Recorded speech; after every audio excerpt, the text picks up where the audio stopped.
In this video, I wanted to quickly talk about that hall, that hidden hall with no surveillance that I put in my um, one of my previous videos about a route to the kitchen that could not be seen on camera.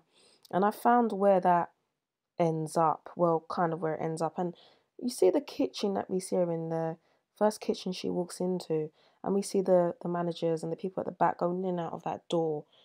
That door I found in some footage that I found that I used in that video I was talking about. I carried on watching it, um, and that hall leads to that entrance where they go in and out of to the right at the back with no surveillance. And I didn't realise until I was analysing this footage that I use in that. And I've seen a lot more YouTubers watch this footage that's been there for ages, but I think some people forgot about it, or they've just come up with it from watching my video or whatever. But I think it's good that we're looking at things that were there from the beginning. I think that's what we need to do. But that hall, as you can see, it goes around the back of that kitchen. It doesn't actually end at the kitchen. You can see it go past the kitchen. And I believe that hall ends up near those stairs that she walked up.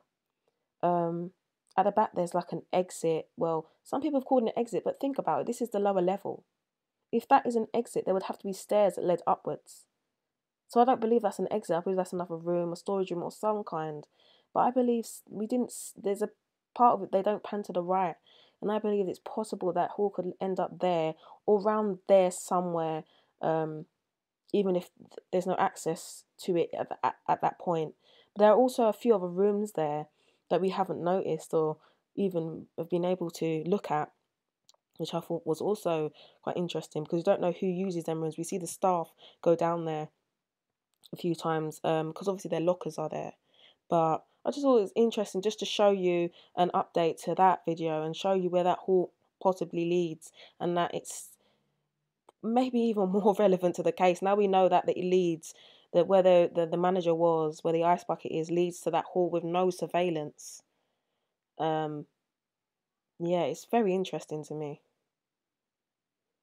So this is just an updated version of the map that I put in my video where I showed you the route without any surveillance footage and that hidden hall that apparently has no cameras.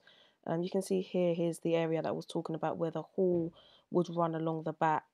I know this hall definitely does run along the back. I'm not sure where it ends up, but that's the kitchen door at the back of the kitchen where you see the staff and managers coming in and out of, and it does lead to that hidden hall area with no surveillance. So it's just to help you make sense of it. Well, this is obviously the second door she went in. This is the first door that she went in into the kitchen, just to give you an idea of the placement of these doors and these hallways. But that door at the back of the kitchen does run into that hallway with no surveillance, which I think is quite interesting. You can also see how people can get around the building and to this kitchen area and to these places where there is apparently no surveillance quite easily as well when we look at the map. So that door at the back of the kitchen is quite relevant to the case, I think, and I think is something that should be looked at in a bit more detail.